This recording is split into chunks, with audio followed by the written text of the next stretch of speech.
North America continues right before Santa Claus drops off his presents. We've got DDK and Jake blessing your screen. It is time for the final fight with $600 on the line. These players are going to give it their all.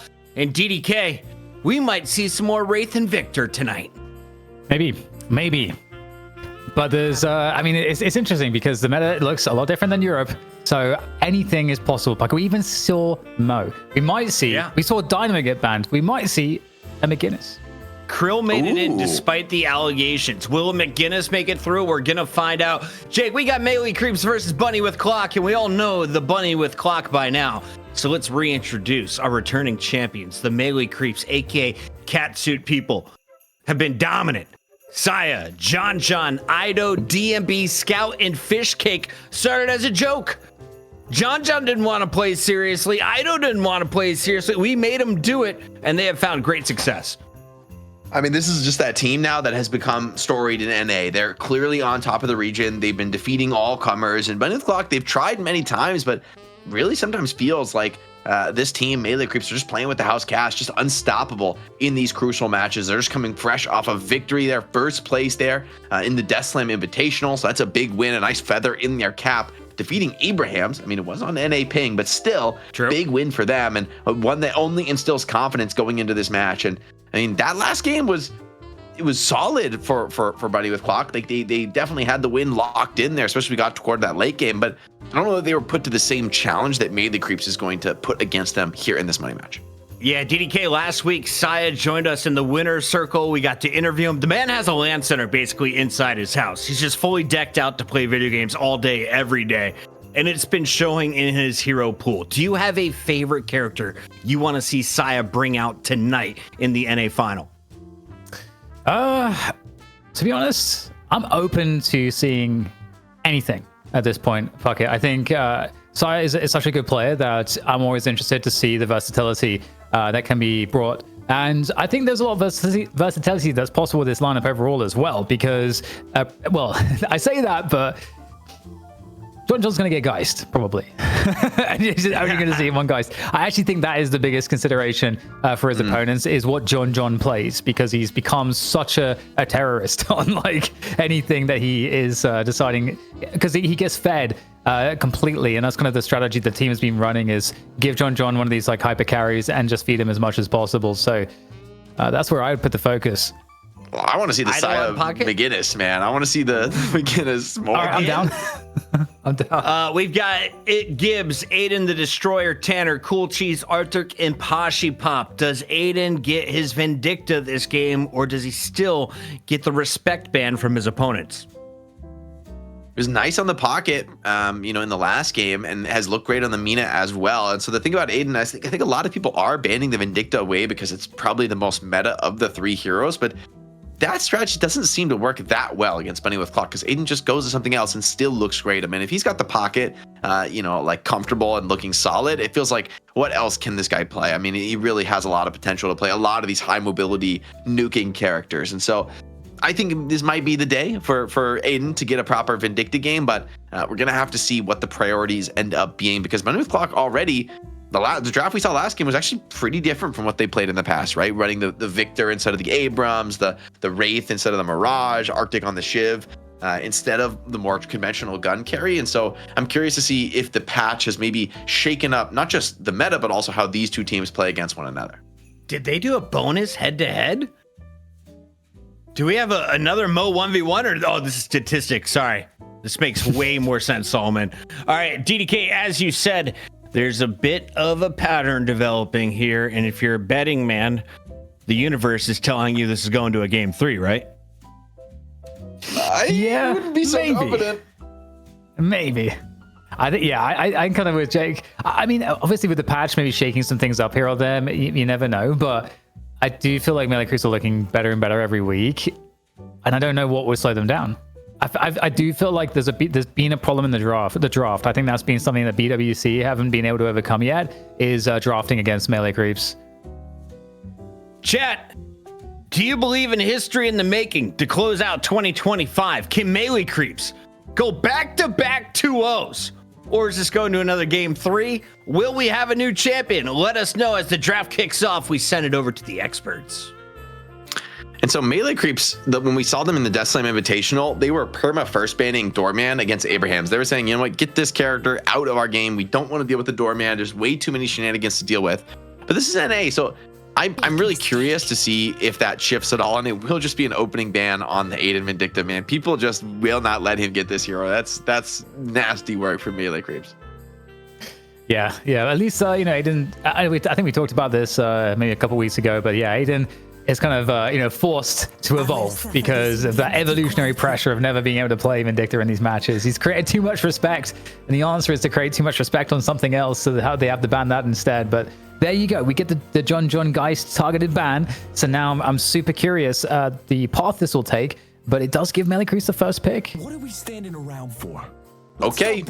Also a team that believes, hey, Billy still strong. I mean, Fred had some big fights on the Billy last game, right? The nerfs didn't seem to obviously be really taking that much away from the character. In the end, they're kind of small little tweaks around the edges, but still look pretty sick in the fight. And so getting an opener on the Billy, you'll take that. Shiv, though, a classic response to the Billy with that execute threshold, playing at close range on him. Yeah, and there's a lot of potential follow-ups. It kind of depends how you read the meta. I think Mirage is the most obvious pick that you might want to throw in here. So we'll see if BWC pick up the Mirage. They actually prioritize the pocket for Aiden instead, which kind of makes sense. If you fear that Aiden's pool is a little bit light, then you want to guarantee can lock into something he's good on. I like the pocket against Billy because it's just one of those characters that feels like it's very hard for Billy to truly hard lock you down.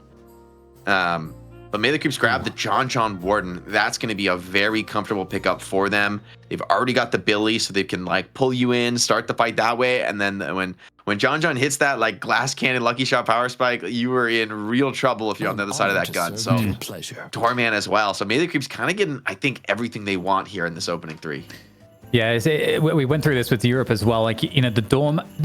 Europe, what they were doing is they were opening Doorman, which then allowed them to kind of have control of the Warden pick, where their opponent can't pick it into them because it's countered by the Doorman, but it allows them to secure the Warden then by that later in their draft. So super strong opening Billy Warden Doorman right now, the super top tier. So Kelvin coming in as a response to Shiv Kelvin, starting to be paired up a lot today. But where does the next ban go? We're going to target some of those pick heroes. Good one.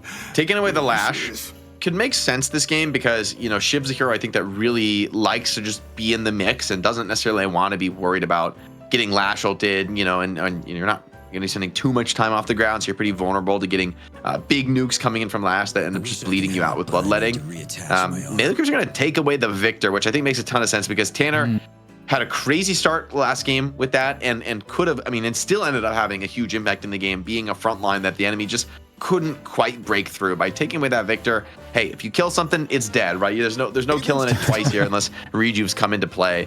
And Bunny the Clock grabbed Abrams in the second round. I'm kind of shocked to see Abrams go that late. Yeah, me too. Yeah, that's a really big pickup, and where you don't have the Victor to be able to play around in Kelvin's dome and benefit from him, Abrams is super strong right now, and honestly, I think more of a damage pickup threat with the shotgun a lot earlier than Victor might be. So his presence will be felt in the lane. Calico coming in as somewhat of a response. I don't think Calico is as high on value as something like Abrams, so I feel like BWC is still looking kind of good on the second part of the draft here. I like this though for melee creeps because the thing about Calico is she's just this backline assassin hero, especially we get later into the game. There's a lot of near one shot burst potential, especially if you got maybe one player helping you out on those ganks. And so for somebody like Pocket, who really doesn't want to be initiated on, it could be scary. You get a couple lockdown items, you get on some of these backliners, and I just like that Calico's value in the late game. Initiating fights, just a big burst of damage, and then ulting and kind of backing off the play. And I believe now we're just looking for a Saya hero for melee creeps. I would not mind a McGinnis type of a game here. It could be too crazy, but it looked so insane when melee creeps ran it before. I was made a believer in the McGinnis. That's actually a crazy call, but I've been made a believer. I love the final 2 picks, Mirage. The fact that Mirage is going so late, crazy. Getting Holiday for some pick on the back end, really powerful too. And there it is. We get the McGinnis coming on through. That's so sick. I think McGinnis is pretty legit right now. And I think there's a lot that Sheik is able to do, obviously, around objectives. But one of the things that's kind of crazy is like her heal, especially when you get expansion on it. It is insanely strong. It heals like nobody's business, and it's a huge problem later on in the team fights and objective pushes.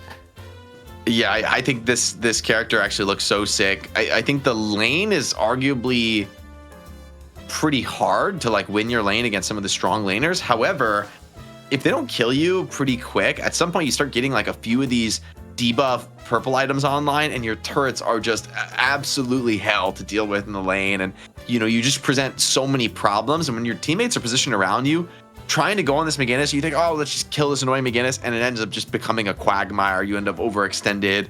Billy, Ward, and Doorman, there's great tools for melee creeps to come assist a Maginnis siege here, especially on like an early walker push, maybe around the 15-minute mark. So psyched to see the Maginnis. Saya has made me think this hero is actually heavily underrated, and he's kind of the one player to be innovating on that level in North America right now.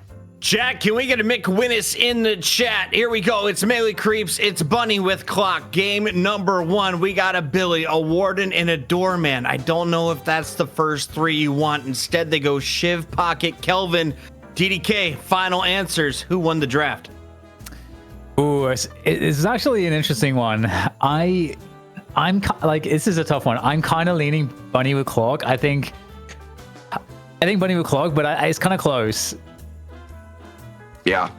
A lot rides on the Maginnis for me. A lot rides on the Maginnis, how her game goes. If she's like pretty farmed, I actually think Maginnis is a broken late game hero, especially with gun carries. The heal gives like a crazy heal. It gives like an attack speed amp. And when you're like a Warden, or if it is indeed a gunman, Doorman, I mean, that's that you have ridiculous single shot damage on those characters, but you usually lack a little bit of attack speed in the build. And so I think like late game Maginnis heal, you just can't fight into it. I think the Kelvin Dome is honestly outmatched by a Maginnis heal in this particular game, given the builds that Melee Creeps have gone for. And I'm just really excited to see how it plays out.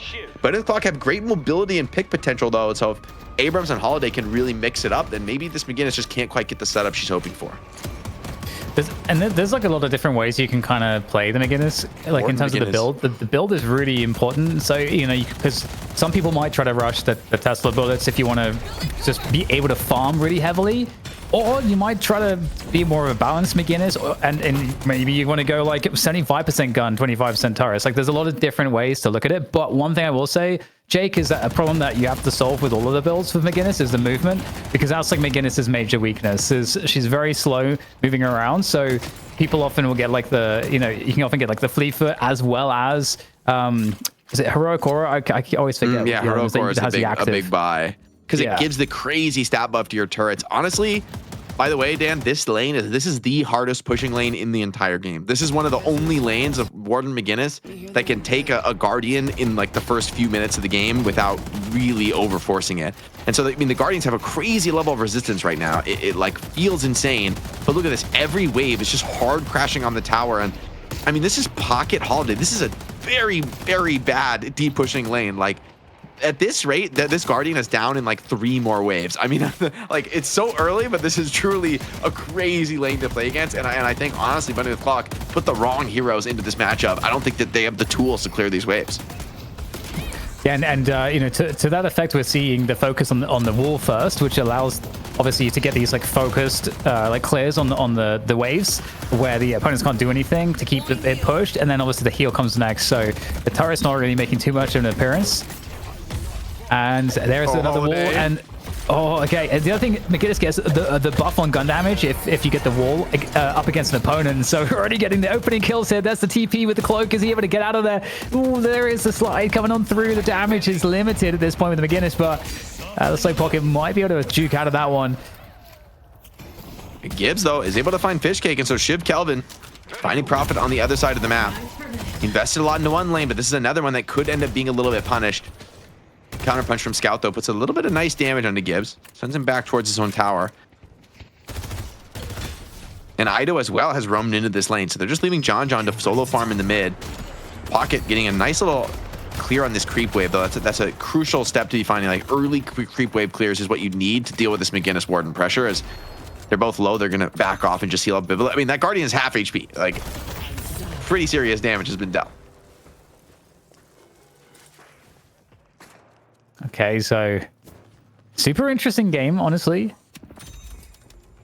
In terms of the like the heroes, like I feel like both teams have really interesting and strong heroes. And we've got like a bit of everything, but you know, hold that thought for a second. We do get the push. Oh, the bunny was just going to catch Pocket. Is there any follow-up? Follow-up is attempted with a couple of shots, but there's McGinnis straight out of the fog, trying to find the finishing blow. So the juking up the rope is coming on through McGinnis. She's a heavy girl. She can't quite make it though. Yeah, it's in the meantime though, the wave is taking a lot of pressure. Saya goes extra charge here to keep those turrets flowing. And Pocket on super low HP is really not going to be able to do much in terms of the D push here. Abrams trying to assist that as well, trying to help this out. But I mean, this lane is becoming a serious problem. Like, Holiday now trying to hold this on. There's 3 players here. Nice pin onto all 3 from Abrams is going to make this a little bit of a scary push. And with the trap on Tanner, I just don't think they have the follow-up. They're going to be a little bit too scared to dive in.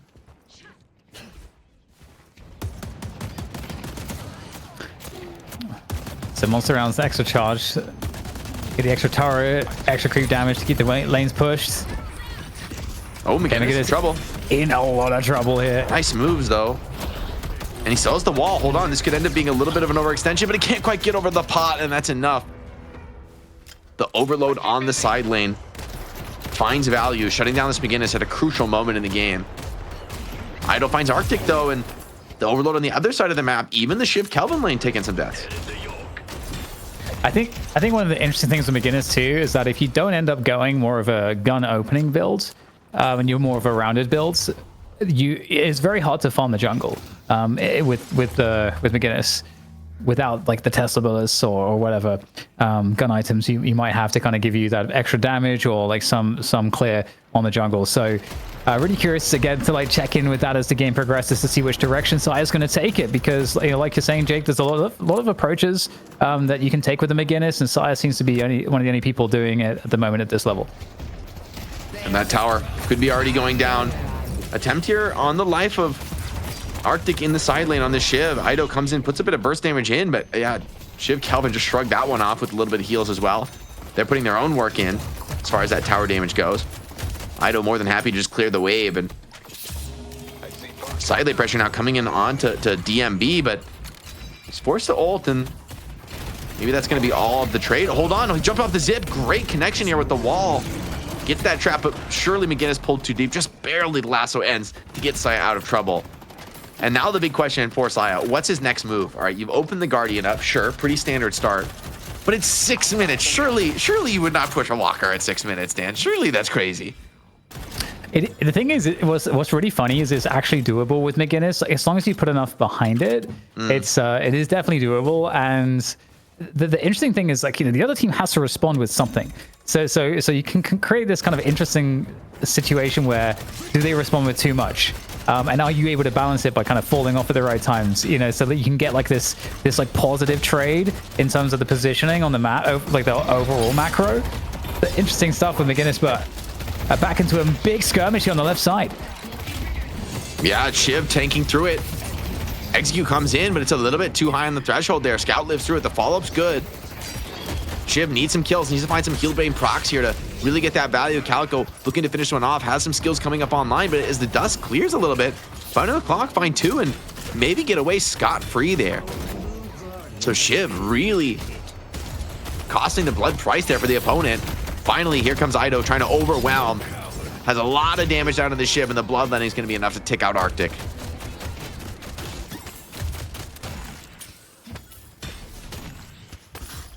Okay, well, it's going to be a slight advantage here for melee creeps on the souls now. We've got like a 4k difference starting to appear.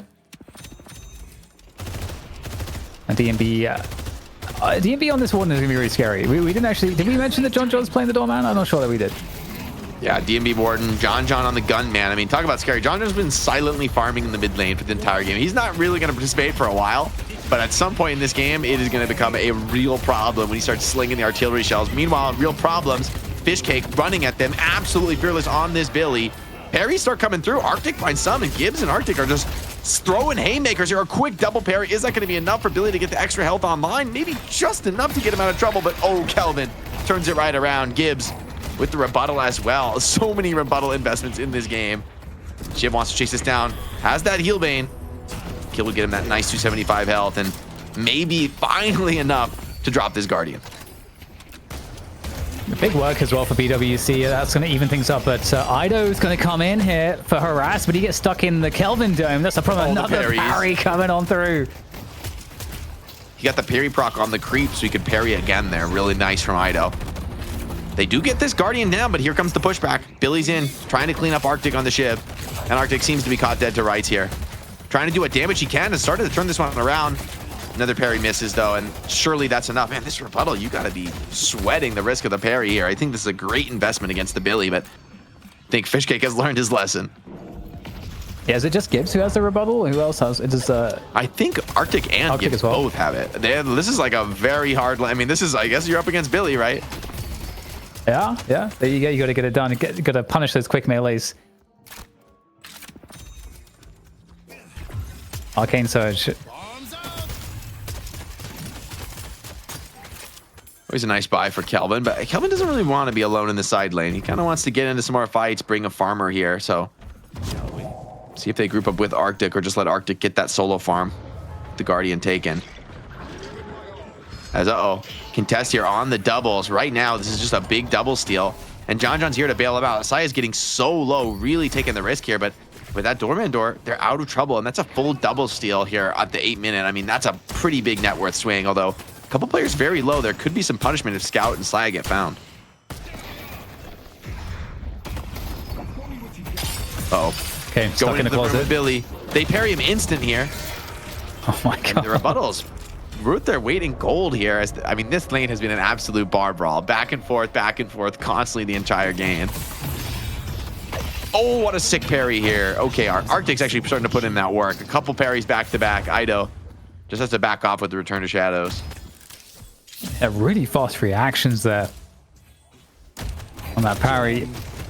You can try to greed in that quick melee on top of your slash, but it's parryable. Gotta worry about that risk. And oh my god, McGinnis is just no caresing the tower right now. This is crazy work from Saya.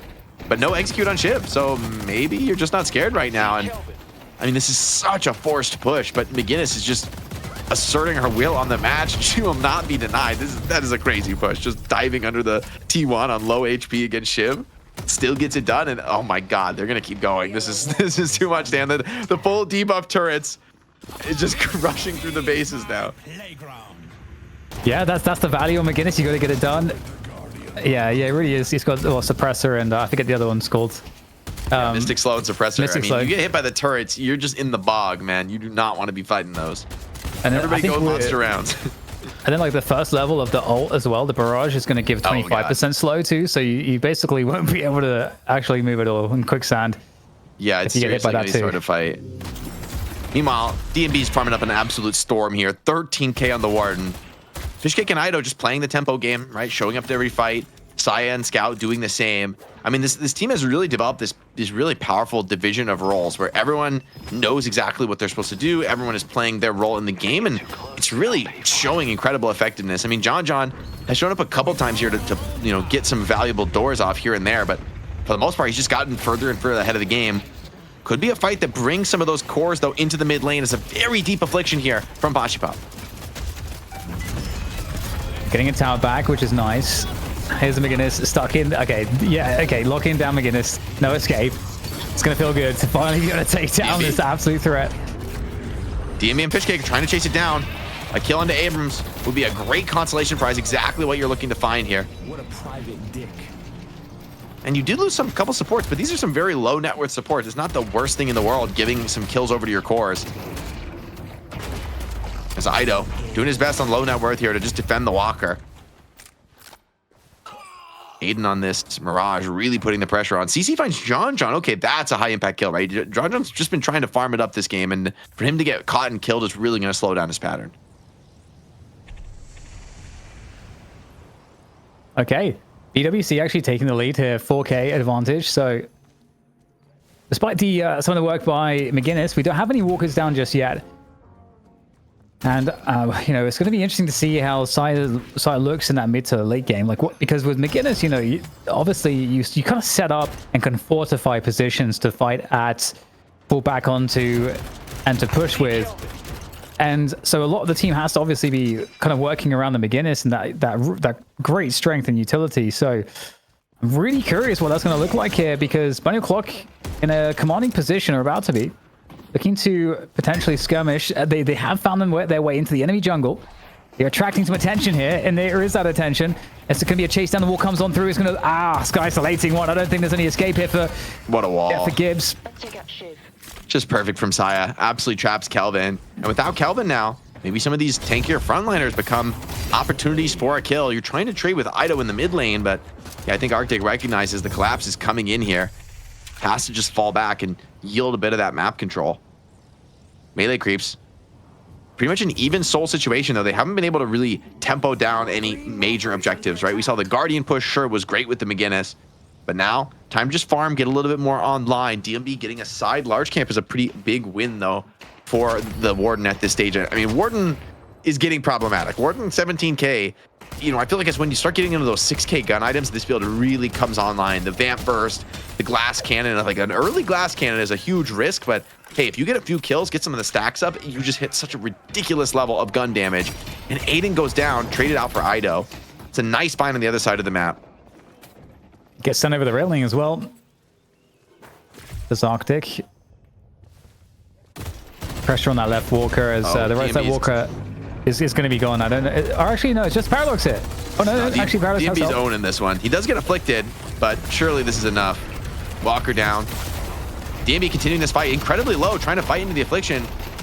Not the best play, but the question is, can Pocket chase that down? A little parting, slowing Hex. Gonna try and bully him off. Scout tries to trade that kill desperately, but a little too desperate. Posse bats him away. Warden gonna be happy to get out of this fight, though, with his life. Walker down. Shiv, Baroness here under the Walker, and so both teams really getting deep on the objective trades now. And with DMB low, there's not such a powerful carry that can really show up to this fight. John struggling to deal the damage as Arctic dances all around him.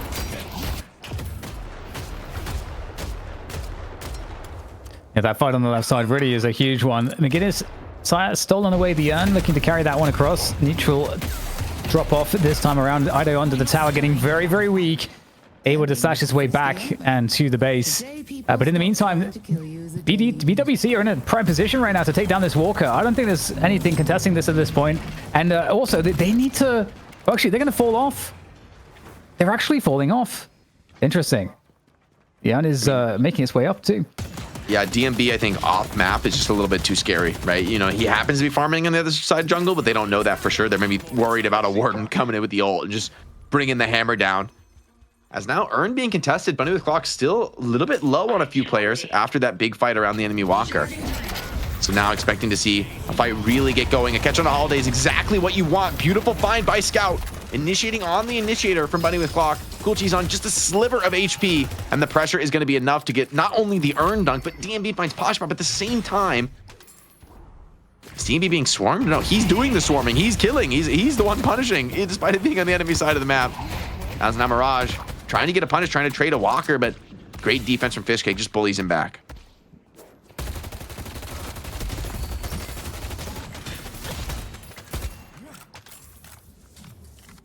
So looking at the overall state of the map, we've got 98k to 95. Melee creeps slightly ahead. It's really interesting situation. Interestingly, for me, McGinnis unable to... Sire's not really very farmed. And this is, I think, kind of what I was mentioning before with McGinnis, whereby if you don't go for the opening gun kind of focus builds, you don't have a great way to really farm. The only way that you get souls, and you can get ahead pretty quickly, is by dominating a lane. But I guess there was enough contest to kind of slow that down, essentially, for Sire. So if Sire gets behind, it's kind of hard to catch back up.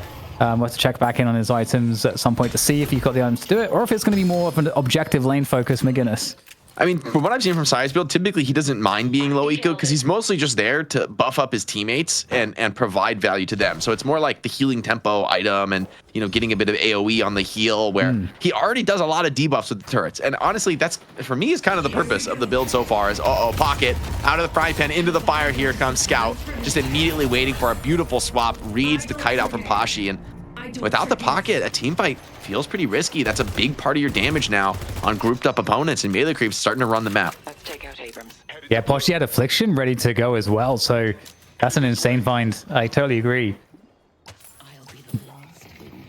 2 players from PwC are threatening the left side Walker again. That might pull back some assistance. Only Doorman there to respond. A good pin coming on through here on Desire. Catching him out of position again. Hard to run away on McGinnis sometimes. And that's going to keep melee creeps somewhat honest. Definitely. Crippling headshot being eyed by Scout would be a great find for him to amp up some of the damage to be dealt by DMB and John John. John John has been, I think, relatively more poor this game. It's really been DMB getting the lion's share of the farming. We've reached the point where this Warden like needs to win every fight he shows up to. He's so enormous. If you're able to get a kill on him, it's going to be a huge amount of comeback gold. So it could really bring the game into a much more comfortable state for Bunny with Clock. So DMB, his life is at a premium. As Calico, probably the perfect hero to survive this kind of a play. Has ulti as well, Veilwalker, to get him out of trouble. Not even going to be a chase through TV. Find that lasso onto John John. The tornado followed up behind him. He gets put into the Baroness, and John John steps out of the door. No way. Doorman just plays his way right out of that. Mirage now in real trouble. Doesn't have this tornado, and the enemy knows it. Flanks are coming in here. John John putting down what damage he can. It's good enough. Here comes Ido from the backstab. I mean, Bunny the Clock, you could fight this. There's some low players, but it's starting to feel a little scary. DMB's in the mix now. And he's cooking. He's cooking up some of these heavy frontliners. They are not living through this one. Fishcake finds Shiv. Yeah, looking to try to fight this into the basement, but it's looking really bad right now for BWC. They've lost 2 players already. I mean, the perfect timing from melee creeps on these fights are really nice, and you get the retreat now coming on from some of these BWC players trying to get out of this. They want to cut their losses, but they are only going to lose more as they try to escape. And now there's 4 players that got killed in that skirmish.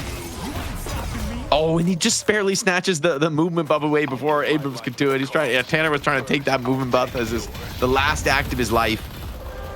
But instead, it's going to be straight into the mid-boss, and this is Heroic Aura and McGinnis heal. The crazy level of DPS amp here. John John and DMB, double glass cannons online. You have to kill this Warden and Doorman. They are going to do so much damage in these fights.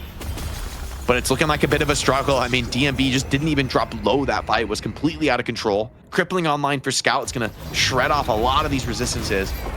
As we're looking at yet another Walker siege being attempted. Ido living a long time, baits out some ultis, and you're just trying to get a Walker, but it's going to cost a lot of players' lives. Oh, the car sending Holiday into the wall, inside of the wall. Great pick off there. And this is just going from bad to worse right now with the back of the rejuve. The push is looking pretty phenomenal. Getting all these catches. As you know, just a quick time for some shopping before the action continues. Yeah, we'll see if it's enough to end this game. I mean, triple rejuve, everyone's still healthy is a really big deal. And although Bunny the Clock are going to be spawning soon, these Walkers are absolutely going to be under threat. And this is where the McGinnis really starts to shine.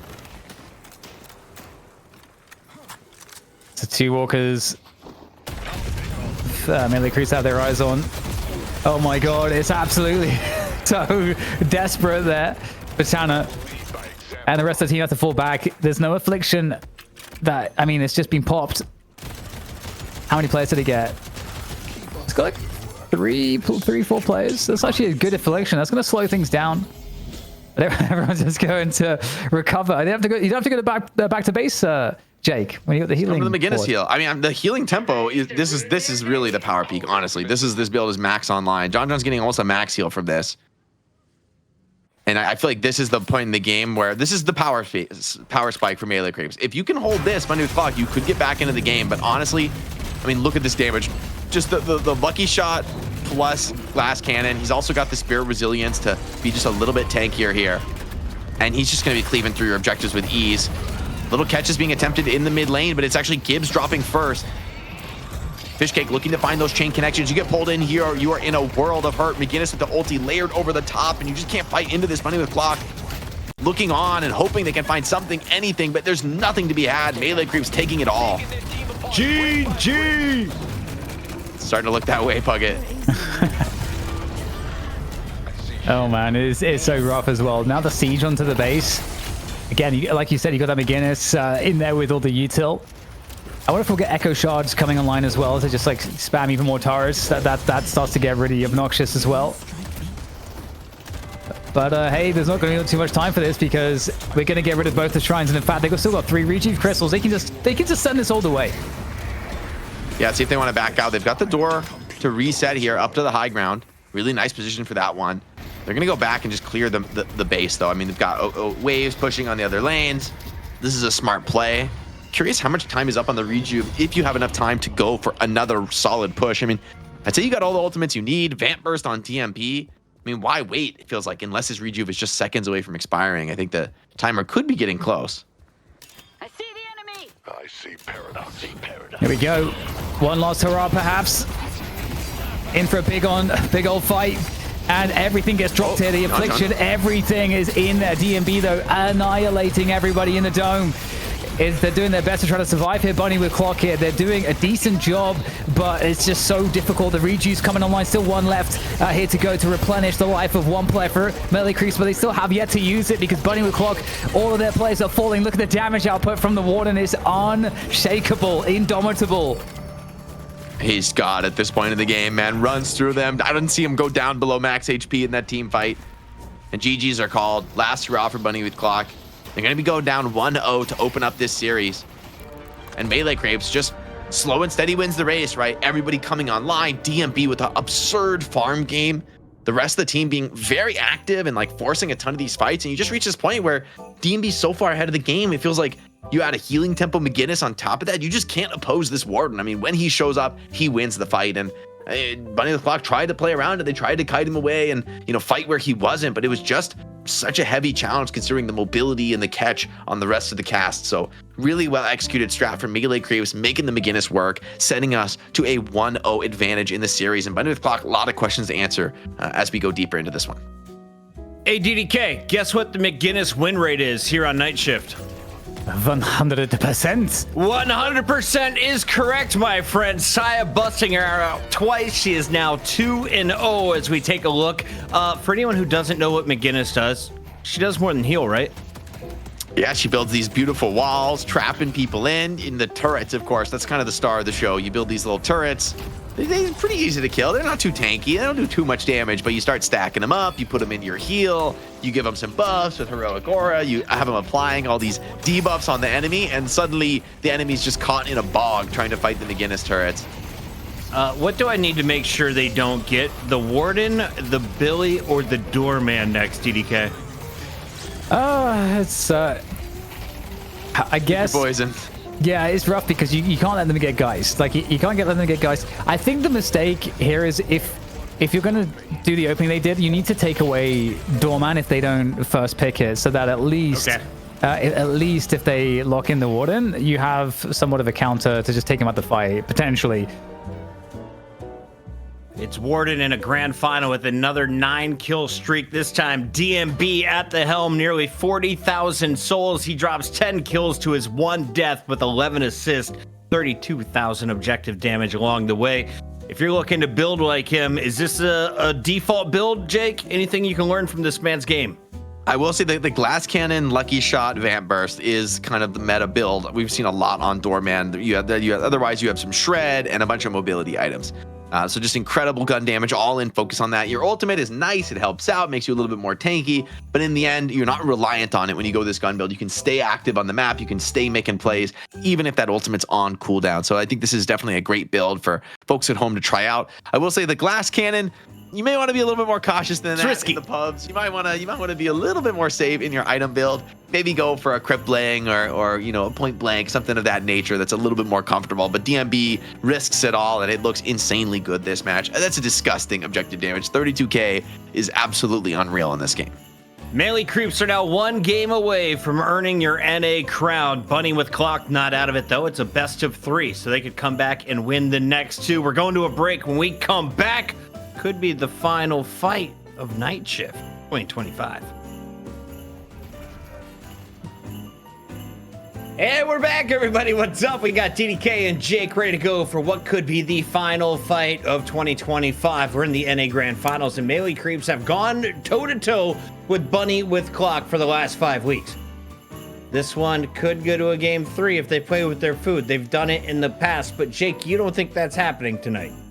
They look so solid, man. Melee Creeps looks like they're getting better and better despite already being on top. I mean, the McGinnis pick, I think, was not even executed as well as we've seen it from them, but we just see at some point in the game, man, the heal being thrown down and you just cannot fight into the Warden anymore. It's just too strong. So the synergy on some of these lesser known picks, Melee Creeps being a real innovator in North America, it's given them a huge edge. And on top of that, the execution also looks phenomenal. So I don't see where the holes are for Bunny with Clock. I don't envy them being in this spot, being down 1-0 against one of the best teams in Deadlock right now.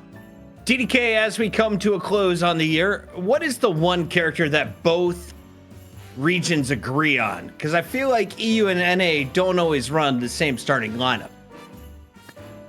What are the picks that they agree on? I think Warden is something that's agreed upon right now. I think Mirage is agreed upon. It was kind of weird to see it go so late in the last draft. Doorman, definitely another one that's Shiv, Abrams, Billy. I think quite a few. I think it's some of the more M1 related heroes that maybe are being played a little bit more in NA. I think that's like where a bit of the difference is. I think the EU just doesn't rate them as much. At least I think part of it's because the EU plays a totally different and more aggressive style. Gotcha. Yeah, EU plays such a fast tempo right now, like really valuing getting active early, roaming, showing up to those early fights. And there's some of that in NA in like the super early game, but it feels like more of an economy play and less of like a committed, really trying to take objectives early type of a style. And so definitely curious to see if there's any shifts in the draft for Bunny with Clock coming into game 2, because game 1 was a pretty resounding win. And they did it in a way that I don't know would have been a huge surprise if we told you what was going to happen before the match, right? This is kind of classic Melee Creeps, just how they wanted to play in the past.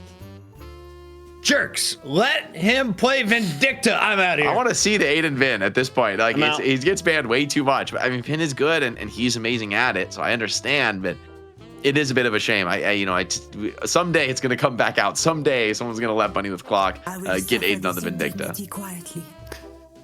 Okay, so we're going to get the same sort of opening then, and I'd be curious to see if BWC changed the opening approach, because I felt like they got a good draft at the end of the day, but obviously maybe there's some adjustments. Like I think the Doorman Warden situation is interesting. Does it Melee Creeps first pick Warden? What are we standing around Okay, they first picked Billy. Okay, they did that last time. Okay, so now is the response. Do you pick up a Warden? Do you pick up a Doorman? It was Shiv Pocket last time, but yeah, this is the moment I think if you're going to make a change. But then again, Arctic was good on the Shiv. I feel like the Shiv actually did give them fights. It was battling back in a lot of those moments in the early game. They got Shiv Kelvin in the draft. So I don't feel bad continuing to take the Shiv. Arctic looked great, and it was, I think, a key part of the strat. Maybe you go with something different now, but even the Doorman last game, honestly, I mean, Doorman was okay, but it didn't feel like a game where Doorman was like winning the game for you, right? It was just like, yeah, he's a gun carry, he's pretty farm, but it was mostly DMB's Warden that I think really hit that crazy spike level. But of course, you sleep on John, he could very well do just the same here in game 2. Yeah, and I think this is the Aiden factor where Aiden's Vindicta gets banned, so you want to get him on a pocket and secure it. So I definitely get that. We're going to see the same Doorman Warden opening, though, I think, because and that's the thing, is this is what EU was doing as well. EU gets the Doorman first, and then they know that prevents the other team picking Warden, so then they can pick Warden later in the draft, getting like something high value, but late in the draft. So they get to prioritize other higher value picks earlier. So exact same opening, exact same 3. What did we get as Abrams, I think, in this position for BWC last time, which makes sense. Abrams is a super high quality pick here as well.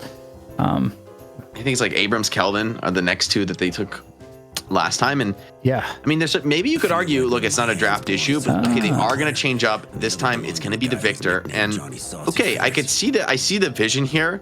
I'm a little scared for Victor this game, though, because of the just raw gun damage coming against him, right? If Warden hits this point in the game, Doorman as well, where they're just like giga farmed, Victor's scary, but in the end, I think you will just be gunned down. You need to buy a lot of bullet armor, and I feel like Victor's typically more of a comfortable hero into spirit damage than bullet. It's interesting that they picked Calico for a ban BWC, because I felt like Calico was maybe the least impactful hero ultimately.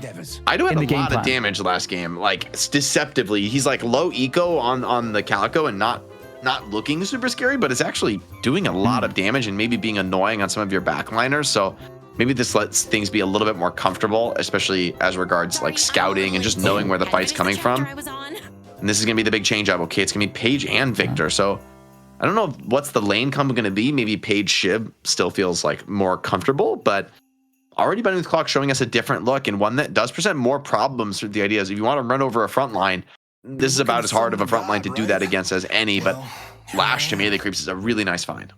It's kind of nice too, because against Victor, you're less inclined to pick a Kelvin into a Victor. And so instead of them picking the Kelvin, they get the Page, which is something you'd want to pair with the Billy. And that's what we had last time for melee creeps. So that's like a nice kind of 2-for-1 pick there with the Page. I think that's really smart. I don't think melee creeps are going to pick up a Kelvin. Doesn't make sense for BWC to do it here. They got Mirage here. Mirage is still open, which is kind of insane. I feel like it's a must pick still at this spot.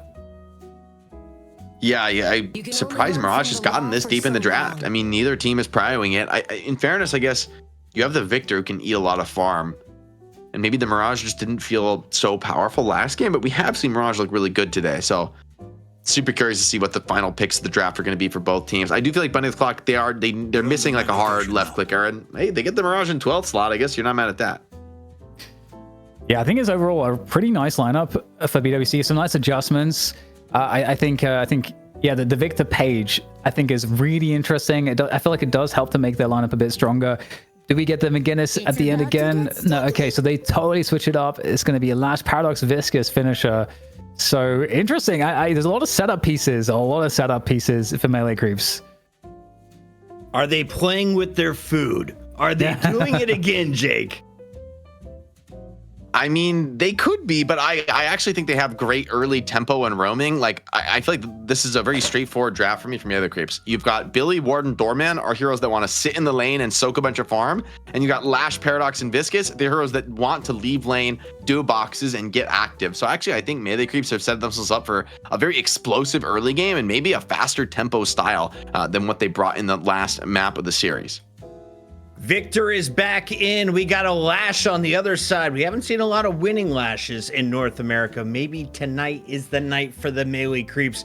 Chat, let us know. Who do you want the observers to follow, and put your channel points on the line. This could be the final battle of 2025. Drop a follow if you're watching here on twitch.tv. Drop the sub if you're over on YouTube. We're approaching 11,000 subs. Let's get it going. DDK and Jake on the mic for your NA Grand Final.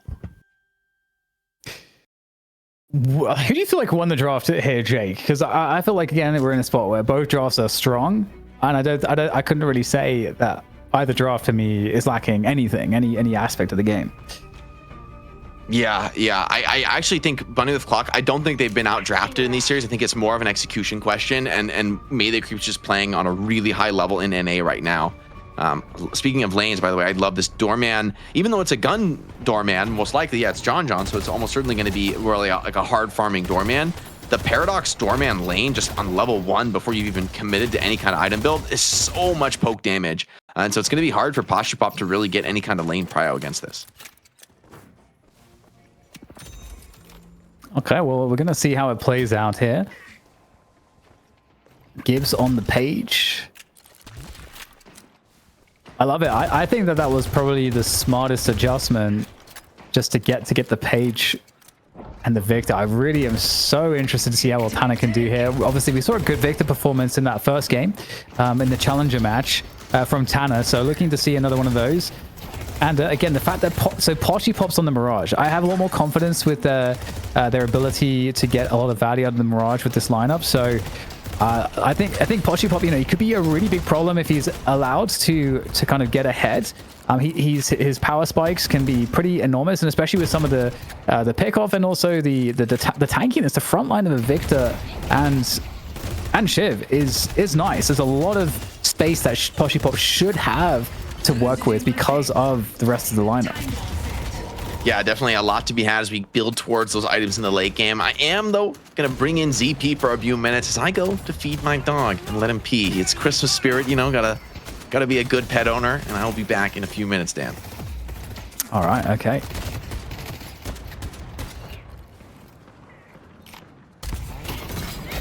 We like responsible dog ownership. Is where I was at. But it's not a consistent thing on Twitch, it seems, ZP.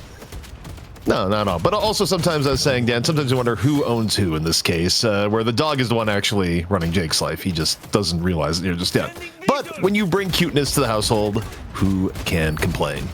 I felt kind of just obligated to make some kind of Hassan slam. I was thinking about it, but I was like, no, I'm just going to avoid that. You know, we're not going to talk about, you know, we're just not going to talk. We're going to move. As we look at the actual, you know, rotations here, and Furious down through the mid lane. Quick pick off here on the Cool Cheese, who, you know, I do wonder if he's at max comfort on the holiday, because he spent a lot of time recently on Paradox and Lash.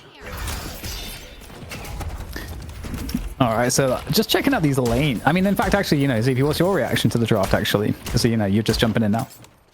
You know, in terms of reaction to the draft, I kind of dislike the fact that Blind with Clock didn't put Warden up in their priority. I think Warden has been one of the better heroes for Poshy Pop in terms of what he's played recently. Clearly, Melee Creeps really likes running it, or the Doorman. Like, I think giving up both of them, the way that things have broken out, especially when we look at how EU is drafting, I kind of think that's a mistake. Like, yeah, Pocket is really good. Yeah, you like Arctic on the Shiv. I think giving up one of the two of them to grab either Warden or Doorman probably would have been a little bit better, especially given the fact that Melee Creeps essentially trounced them with a very similar comp last map. And who you got for this game, ZP? You think we're going 3? I don't think we're going 3. I think Okay. I'm not that much sold on the Victor. I mean, Victor could sometimes get there, but I also think Victor, you know, you think about some of the spirit nerfs that came on in, the vitality nerfs. My assumption is that Victor's probably a bit worse in this patch. Warden is better. And again, you're up against Doorman. I actually think giving up Doorman is somewhat of a mistake, unless, you know, you're making someone pay for it with the absolute first pick, the way Abraham's was earlier. So yeah, as I look at this draft, I think Melee Creeps is working at a pretty big advantage, and based on the landing, it may get him even worse. Ido comes on in, Death Slam, putting Paige in an awful position, goes for the emergency parry, but is just going to get flogged right out of there. Ooh, the parry though onto the Billy, and Arctic is trying to do his best work. This gate's going to go down. Oh, Arctic with the killing blow as well onto Ido. That's a great find here early for BWC. And speaking of good finds, shout outs to Jonas for the 5 gifted. Thank you, sir. That is a good find. Thank you, Mr. Jonas, who also, I forgot what I was getting about watch party shout-outs. Jonas also joined us on Sunday. He was there with us a long period of time. I was saying there was like, I've forgotten a few people. And Jonas probably didn't know that, and now he's hearing that right after he's given subs. But hey, you know, my conscience feels good as Sketchy JJ also dropped some holiday cheer with 5. And Jonas, someone that where watch party could be one of two things. As a man, very much a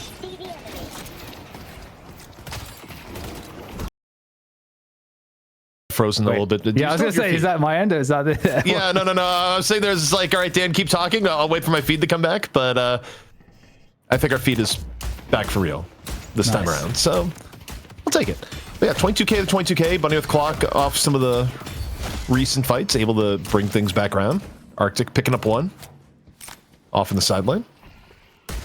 It's a 3-man rotation into the left, by the way. So this is where Ido, you see Ido just dancing between multiple people in on the left-hand side, going down, down, down. And is Ido gonna be able to get away? Got a little bit of HP back, in off the flog, but no. Burns to reading, as it were. There we go. And you know, ZP, you could actually be stuck here for a long time. You know, we don't know how long it actually takes Jake to feed his dogs. And so, could be an hour-long feeding. He's actually sitting here preparing the most gourmet of meals, Dan, is what I'd like to imagine, because, you know, your dog deserves the very best, but also Shiv is out here looking to do filet of goat. As we see Fish Cake run round and round. Oh, in off the rotation, actually finds Gibbs. Just completely breaking some ankles in the process.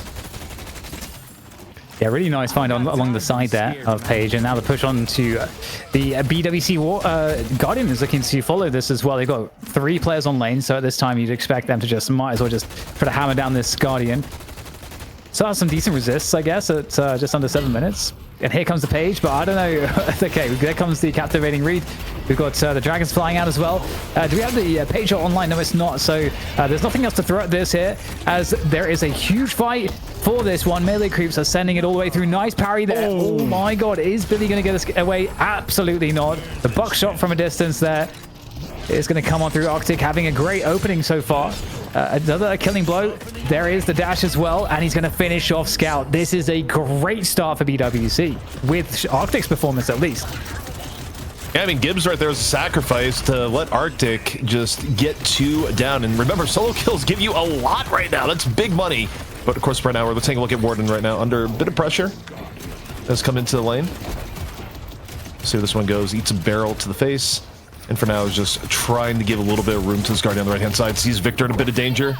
Tanner low HP, but here comes the lasso into the R of Suffering, into DMB, back to spawn. But Saya comes on in, gets quite a bit of cleanup on the Viscous.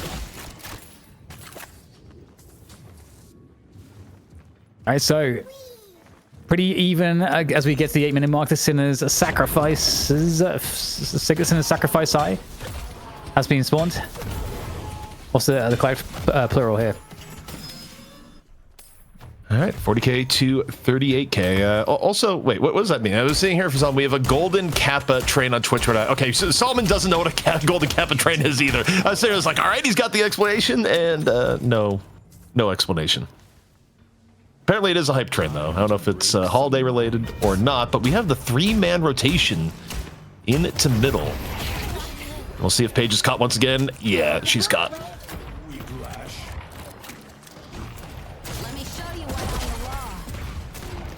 Melee creeps. A lot of presence on this mid lane. I mean, it's been equalized by BWC, but now having to fan back out to the side lanes, potentially to get some more map control. We got the bridge plus coming in a minute, as well as the urn, so you would definitely want to make sure that you got some lane control leading into that. You got to think ahead. Got to think ahead to have good macro. Bunny with Clock, staying mostly on their side of the map. Arctic a little bit deeper right now, but he's ahead. He can do that. Pashi, though, running afoul. Getting hit by 3, so Tornado not going to get you quite out of fire there. Arctic right now, I mean, Arctic's been ahead, but now Arctic, the source of contention, Billy, rising ram directly in his face, getting hit from all angles. Arctic still takes down Fishcake in the midst of it all. Getting the Page shield in the middle of the fight, just in the nick of time. Cool Cheese coming in off the side, able to find Ido. What's turning into be a bigger and bigger skirmish. Swap through the wall. That's finally enough to take down Arctic. This is getting bloody out here. Yeah, really nice find onto Arctic. Such a tanky player ahead of the game at the moment, but finally catching the wrong end of it. And Bunny with Clock, they can try to hold down this position, but they're gonna have to fall back. This cake takes down the pocket, Aiden. And I do wonder what Aiden's map, rather hero pool, is going to look like over the future. In the future of these games, I think BWC is a great team. I think just advancing their hero pool is another one of the next sort of edges that they could try to find. Here's who's going to contest first turn here. I mean, ideally, if you're Bunny with Clock, you get control away from melee creeps. Otherwise, they're just going to doorman it. And earn control does go for melee creeps at the beginning. So this is a problem, especially where, you know, it's a smaller buff, but first stage earn is worth even more now. So giving up earn, I mean, it's a bit difficult, but okay, looking at Paradox, a little bit too close to the veil, getting punished for it, and then some barrel over the top to seal the deal. Lasso, I can't believe that hit! Oh man, but is it going to be enough on the follow-through? Fishcake still looking reasonably healthy. Ido forcing Cool Cheese back. And what it is again, turning out to be another back-and-forth fight. Ido, he's not done yet, though. Death Slam picks up 2. Ground Strike right in over. Arctic does not live through that one. And the middle brawls have been pretty furious and back and forth here, Dan. Yeah, they really have been. And it's definitely a good sign. But ultimately, melee creeps are pulling ahead. And at the 10-minute mark, a 10k difference is fairly sizable. Well, Dan, so, you know who's back? We got Jake back here. The dog has been fully fed. The full feast has been delivered. I hear it's a 5-course meal with only the finest bones served. But Jake, you've missed a bit of pandemonium here. It has been a brawl in the middle for the last few minutes. Yeah, it seems like all these melee creeps players on the active heroes. I mean, cool to see Ido's Lash build. I mean, all damage here has both gun and spirit spikes, and is just a real menace, honestly, in the early game. Has like showed up to so many fights, is creating so many problems, and love this for Fishcake, getting the full lower boxes. I mean, hey, these mid boxes is actually deceptively crucial objective. Like, this gives a lot of souls and buffs as well. Yeah, I think it can be almost 1,000 souls. Maybe it is around that at this time of the game. It's like a large camp, right? Like, that's pretty crazy to do like a tier 3 camp. But obviously it doesn't cost you any health, doesn't cost you anything other than maybe coming into a risky position. But Billy's just happy to hold it down in the mid lane, put his body in the line, and then he kind of tower push comes in. Ido's ready to collapse, and John finds Pashi, and that's a crucial kill to find. I mean, that's not what you want. Poor Bunny with Clock to be losing your core like that. Yeah, gotta be careful about this fight in mid here. Melee Creeps looking to make sure this is a good one, though. In comes the chain gang here from Billy. Fishcake looking to slam it down. Oh, that's a big connection on the melee, but there's so many players there. They're very tanky. Tana still up on that. Almost unkillable. Victor. And they will fall back, so... It's definitely melee creeps though with most of the control though. Look at the Walker health, 50% on the left and right side. They've generally had more lane control than BWC, and Poshipop going down there. He's not where you want to see him in terms of farm for the Mirage. No, not at all. And DMB is where he exactly wants to be, just cleaning up a walker here at 13 minutes. Already getting dangerously close to being completely out of control. Tanner's trying to maybe cut off this escape and get tricky with it, but I don't know that you even want the fight against Warden at this phase of the game at 16k. Yeah, Warden's nasty, and here he goes. He's finding word onto the Victor. He's going to get caught in this, and it's, oh my god, the burst damage is going to be pretty huge here. You've got to be really careful against this. Kana just using the pillars there to cut off line of sight at the very least. And caution from DMB, not looking to just overextend. Doesn't know what's behind the Victor. That said, he is charging in once again. And there it is, Dana running around the corner. Full HP. There comes the parry, though. That's absolutely brilliant. But there isn't a Holiday looking for the lasso, surely. And there he comes, trying to make his way across the jump pad, but falls away, respecting the Warden. And that's going to be the last stand now.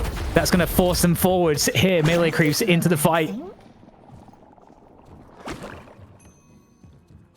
Is this a max Q build out of Saya? That's kind of nasty work, honestly.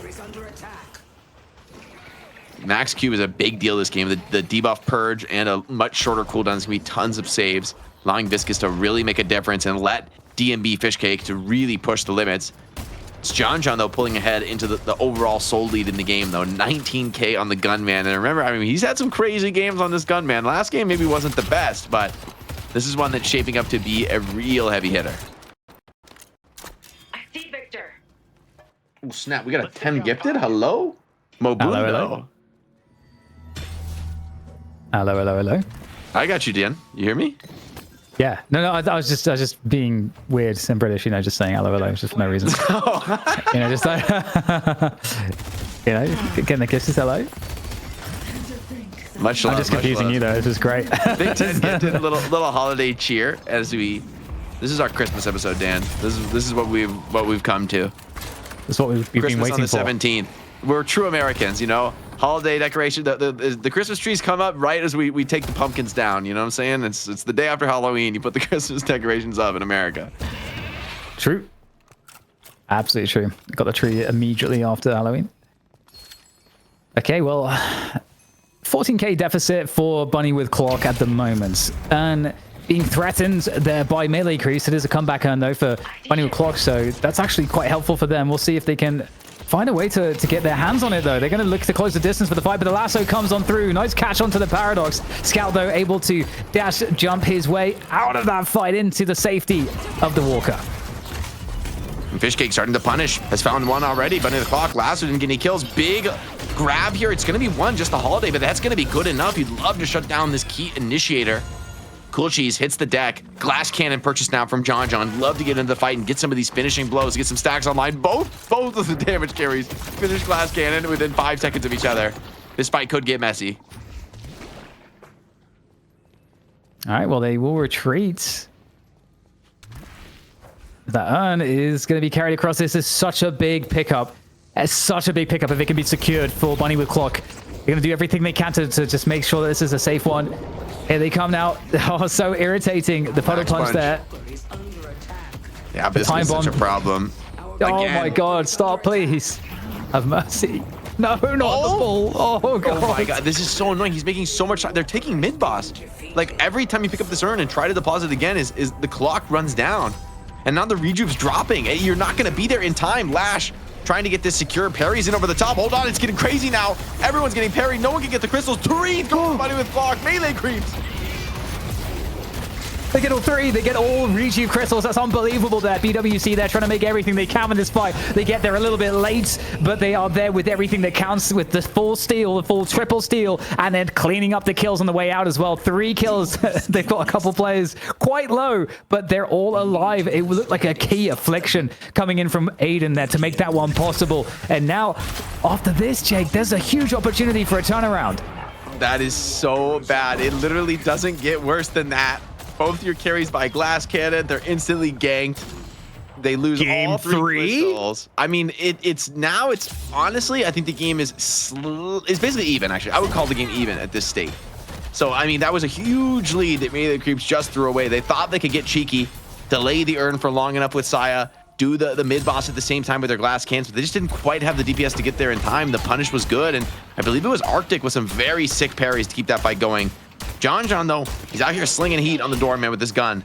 They're ready to get right back into the action. No respect for the rejuve. And a nice last on shift, exactly what the doctor ordered for John John as he picks up his Glass Can stack. Right, of course. Yeah, I forgot about the John John gun doorman. Now, it's going to be interesting. Like, the gun doorman is pretty devastating, but it's he's not going to be as tanky as maybe otherwise would be. You get caught, you were absolutely dead. But you play at a range and you're just dooring away, running 24/7. I mean, what I'm worried about is for somebody like Tanner in this game is like, Doorman doesn't mind playing at range. He doesn't mind just running back forever and ever and kiting you to the ends of the earth. And that's tends to be Victor's problem, is when he just gets kited out, people running away from him. So Divine Bear picked up for Saya. That's going to be a nice find to help somebody like John John if he does get caught and lassoed. Or at the same time, of course, the Pocket Affliction is definitely one of your key priorities when it comes to those purges. Yeah, and the Page as well, I think, has a lot of great utility to be a great assist against the Doorman, either with lockdown or just big support with the Stampede. I mean, Page is really nice. I'm so stoked at the fact that they got this pickup in the draft. Fighting the side lane, being considered here. Metal Skin, bought by this Holiday, willing to get in the mix and take some bites here, but chained by the Billy, pulled in deep. Metal Skin keeping her alive a little bit, but there's a lot of spirit damage follow-up here as well. Tanner now getting in the mix as well on top of this one. John John speeding back, needs to be into this fight, but Bunny the Clock have already dropped one player, and Arctic could already use his rejuve. Couldn't fight this one now with the Warden ult. It's Aiden just trying to run for the hills, trying to play his way out of this one on the Pocket. Has a lot of tools to do so, but he's in a very compromising scenario as Melee Creeps are looking to just clean up the rest of Bunny with Clock. Disrespecting this rejuve completely, and the last one consumed. Saya takes down Aiden. Yeah, and it is a decent edge now on the souls coming through for Melee Creeps as they try to chase down this Page. I don't know that they have enough to make that one happen, but the urn gets collected here by BWC. Another comeback urn to keep them within touching distance. These comeback urns, I think, are pretty marginal in terms of the difference. You know, they're right on that threshold. But yeah, I don't know that this can be contested easily. Yeah, it's a big decision now because you don't have the Warden ult, right? And you don't have even the Viscous roll. Lash ult could be okay in this kind of a spot, but it's not the most obvious one to use. And Tanner's making a lot of space in the mid game. It's kind of mid lane, rather. It's kind of just Fishcake to consider this, and he's going to stall it, but I don't know that he's really going to stick around that long. Surprise Holiday doesn't go for the lasso there.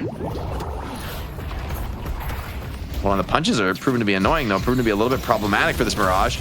He does get the urn dump aside, just goes for the YOLO heavy melee on him, but here's the Doorman. Oh my god, John John just takes his head off. Where did Mirage go? Big fight breaking out around the walker, and the damage here is pretty strong. So that walker is not going to last very long. Every shot is 300 damage. Every That's plink, insane. plink, plink. Look at the Shiv. Shiv has damage resist. Native to the kit. Oh, he's got an execute. Blink, blink. Metal Skin. That's the only way. I mean, I will say Metal Skin is a great buy against this lineup, but the thing about melee creeps is you're not even able to kill them in the duration of it.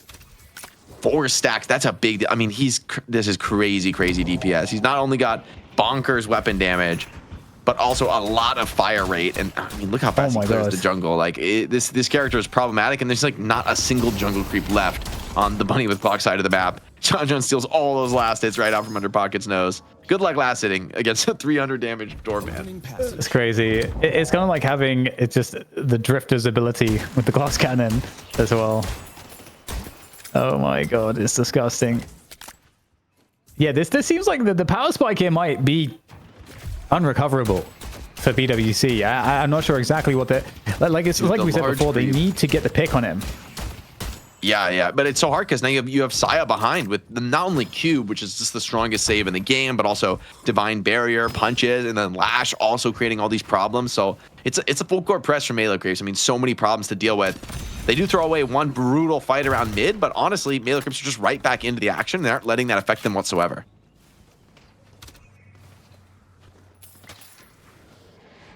All right, we'll have to see what they've got to try to deal with this. Map control is not with them at the moment, as you wouldn't really expect it to be. Next mid boss is really where things could start to get truly out of hand. You'd expect, at least. So Colossus picked up for Billy. It's going to be pretty annoying in these team fights, getting bogged down by Billy, who just wants to pull the attention on himself. Phantom Strike, though, dives in on top of the Lash. The Cube just barely gets Ido out, and he has to use everything just to full kite out of this one. Finding a Lash would be an awesome pickoff to catch early, but the saves are just too good from Saya, and Ido's out of there. Yeah, able to get out of that one.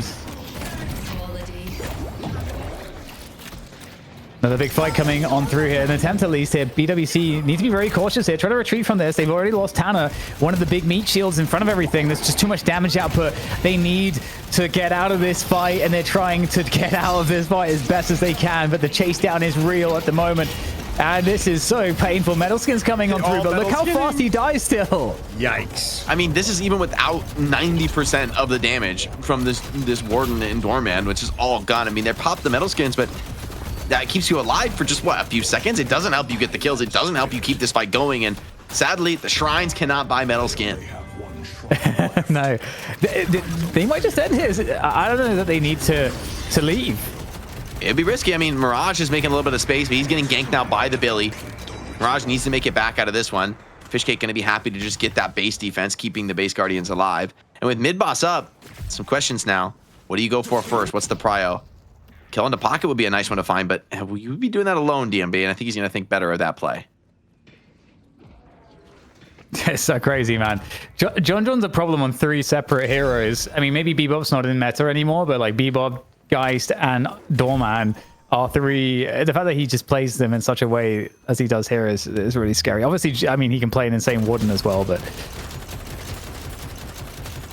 he's too dangerous on too many things. Dude, DMB is enormous this game as well. He's such a problem on not just the gun, but he's also taxing off all your stamina with his, the flasks and, shielding up through a lot of the damage.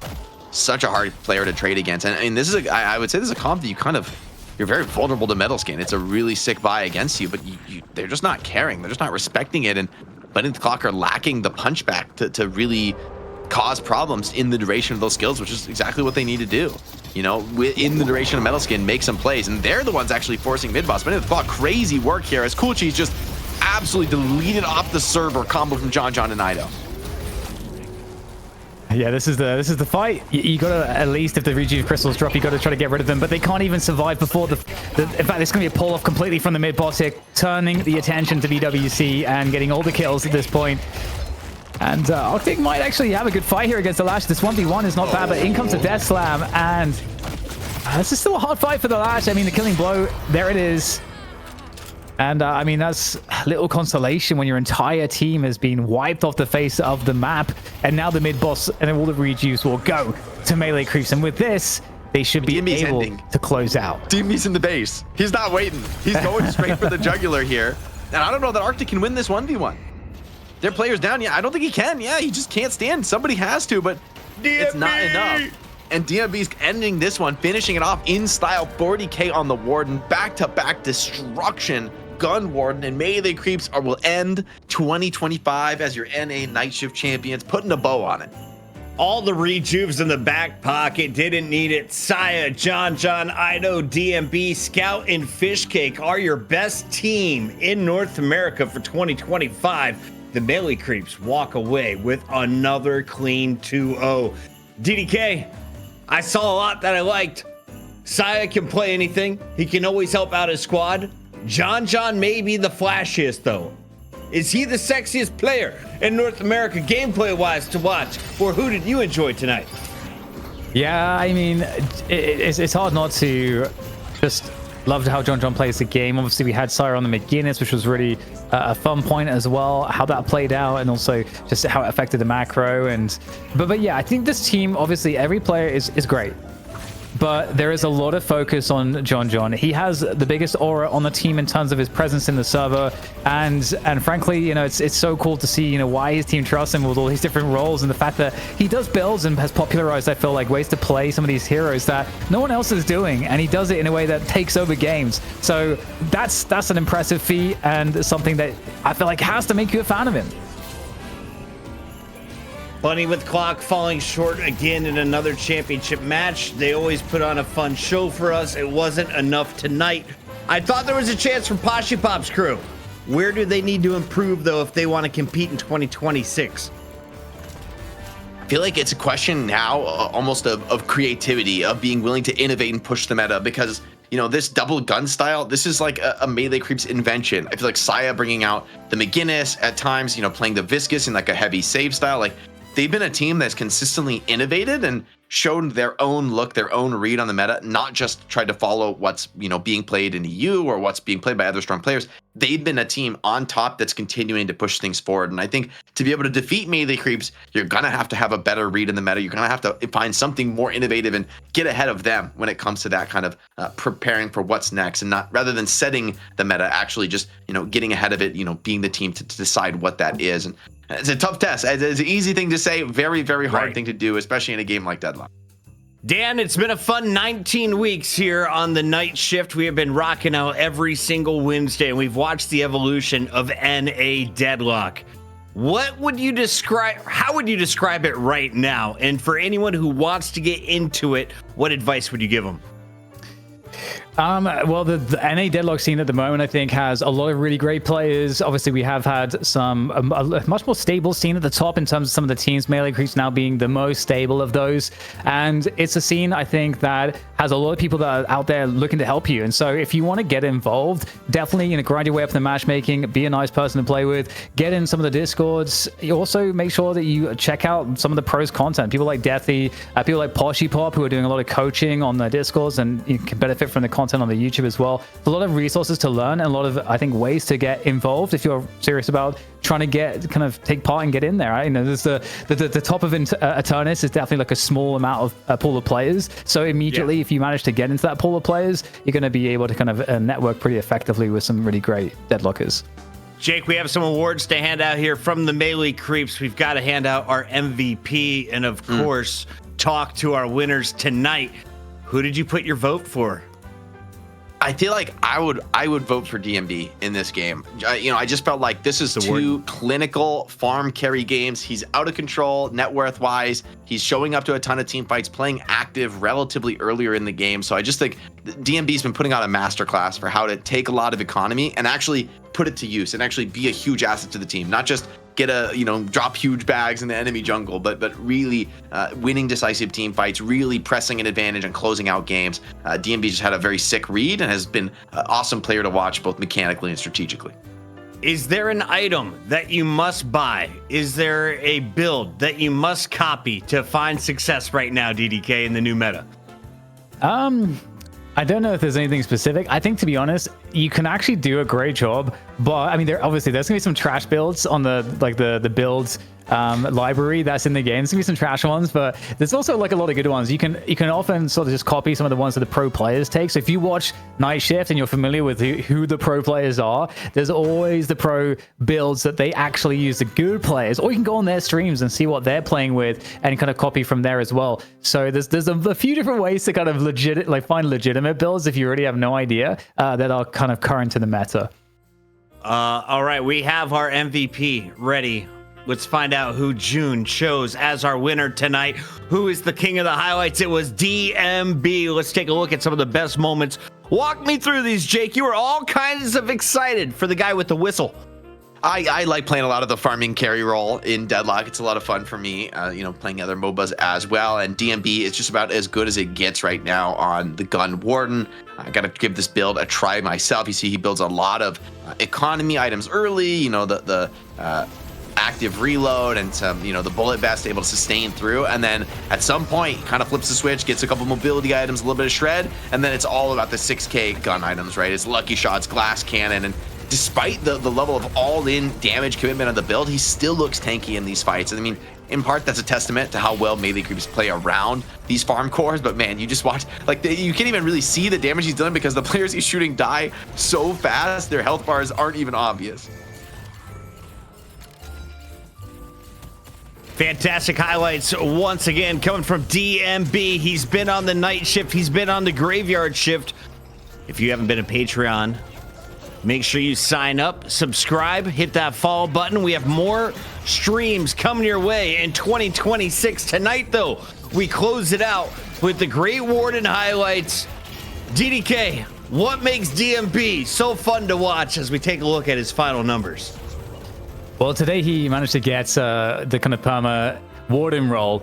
And so, kind of like Jake was suggesting, he's in a lot of these fights with Warden just in general. He's a lane bully. He's someone that can be very effective in pushing for the objectives. So DMB is always involved. He then disappears a little bit because he's so strong at farming and then comes out and can sort of damage carry his way through different fights and be very tanky and someone that can just secure the kills. Also, there's a lot of solo work you can do because of the mobility you get on a Warden as well. So DMB plays that role really, really effectively. And we can see here the impact on the objectives, having more objective damage than he had player damage. We've got our interview coming here in just a moment, I'm told. Jake, break down these numbers. What do you see? That's a true carry, doing the building damage. That's the real M1 carry's role. All right, the player damage, it's nice as a means to an end, but it's all about the objectives. Ido always doing God's work when it comes to the player damage. This guy's so active, whatever he plays, so definitely also looking solid in the stat screen. Got to give a shout out to Saya. Only 1 death, 17 assists, always active on this Viscous, and a very save heavy build. Not a build that was really designed to deal much damage. One that is just enabling the teammates, respecting that, hey, they're going to go all in damage farm. I'm just going to sustain them and keep them alive. And it makes John and DMB just look fantastic in this match. So just everyone on Melee Creeps, hats off, man. They're playing some fantastic Deadlock, and this is just a great win to close out the year on for them. They call him the Soul Sucker. He joins us live. He goes by the name of DMB, the man with the big whistle, the warden in your house. How we feeling tonight, buddy? What's up, bro? I'm whistling, Puckett. What's up, dude? I'm feeling good. All right. I like that. Tonight, you basically laid down the hammer. It wasn't fun for your opponents. It wasn't fun for some people in the chat. For your fans, though, they are all ears, all smiles tonight. Yep. Talk to me about the state of NA. When are you guys going to get competition? Maybe in a few moments, maybe in a couple years. Maybe if you're good, you'll get a competition for Christmas. If you've been good this year, there'll be a competitive team in NA for Christmas. I mean, low key. I mean, there's a lot of teams cooking up. I mean, there's some talent out there. They just can't put it together. We just put it together unmatched. We have the vibes. We have no divas on the team. I think that's a big thing. There's too many divas in NA, but we somehow avoided a bunch of landmines and put together a god roster. Sick. Well said. Yeah. I mean, we're hoping obviously we'll get lands and stuff next year. You guys must be so just itching to play the likes of an Abrahams, for example. Do you actually watch the EU scene very much? Did you actually play them on the weekend?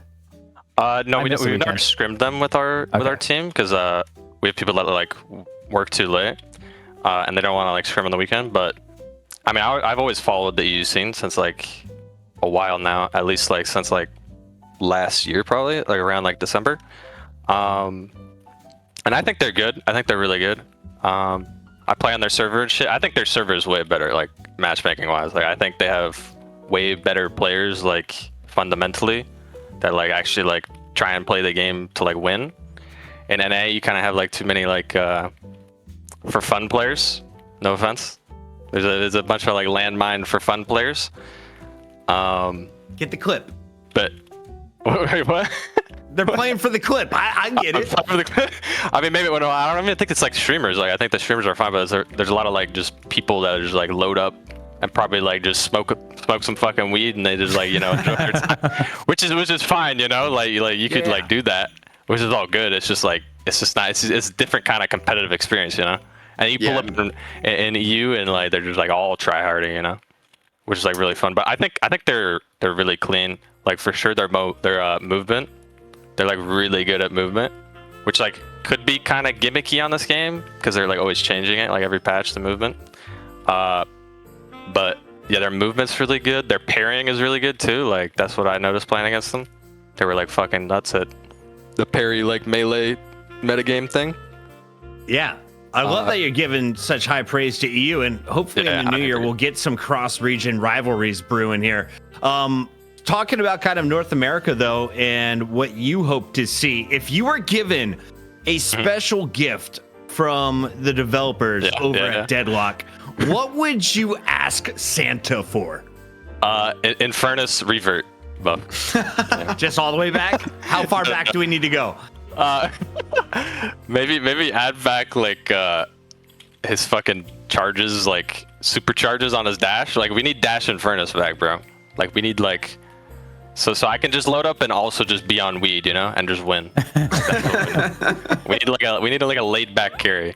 No, but for real, I think like they should add fucking a new map, maybe cheeky little new map. What do you guys think? Ooh. I'd love like a casual mode, maybe something for the for fun players, for like myself to hop on and have a little bit of fun, vibe out a little bit, and then maybe lock in with some more. You got some more serious, heavy hitting games in the rank. That would be cool to see. Tryhards, yeah. Definitely excited to see what comes in the new year for Deadlock and for you guys in Melee Crepes. I guess my only question, DMB, is do you have any words for the fans, for the community, now that you guys have cemented like a string of victories here to close out 2025? What was your overall impression of Deadlock, the community, this year? I think it was pretty good. I mean, you guys definitely keep the scene alive. I mean, shout out you guys, like for sure, like every week, just like you guys are like the heart and core of the community, really. Because I mean, without it, there really would not be a community at all. Almost, I mean, it would just be a lot less activity and stuff. But I mean, another thing I wanted to say was, I mean, this is just the beginning for us, at least. Like these tournament wins are cool and shit, but like they're just like small tournaments, No offense, but like you get what I mean. It's early days. It's early days. Yeah, it's early days. It's like a lot of people like burn themselves out because they're just like try-harding like every day, like trying to get like win these tournaments, but like in the grand scheme of things, they really don't matter much. And you really should like focus on the process. I think a lot of people don't do that, and they only focus on like outcomes. And so when they win or lose, they like stake their life on winning or losing, and they never really improve in the grand scheme of things. So are you going to school to be a therapist? Where does this big brain knowledge come from? You are not a gamer. It's the books, bro. I've never read any books in my life, but it's the books. The books, baby. I don't know about books. DMB, congratulations on the win. Final question. If you could delete one character, remove them from Deadlock forever and ever and ever. Viscous. That was DMB. The goo guy is gone. We will let you celebrate. Viscous and McGinnis. And McGinnis. All right. DMB, congrats again. Thank you, brothers. GG's, guys. That is Melee Creeps with another victory. They shut down episode 19 with a clean 2-0. No questions asked. DDK, as we wrap up a fantastic 2025, what are you going to remember most? I'm I'm gonna remember how I had to relearn the game every patch. It's just like there's so many changes, hard to keep on top of. But no, it's been a great year. It's been really cool to kind of just go and try to do these tournaments with all of you guys and see how the game develops, get all the narratives and storylines, see all the kind of characters that are coming out of the scene and the pro players and otherwise and content creators. And so it's been like a really cool journey discovery. And it's always fun to be part of this stage of an esport where everything's nascent and we get to kind of see the whole like see what the scene really is before it's cool, right? Before everyone else is like, oh yeah, this is cool. Like you were cool, you knew it was cool before it was cool. So I love that feeling. So I'm gonna savor that. And as we go into 26, I'm excited. I'm hoping that we'll get open beta and that we'll get some actual lands and things will dial up.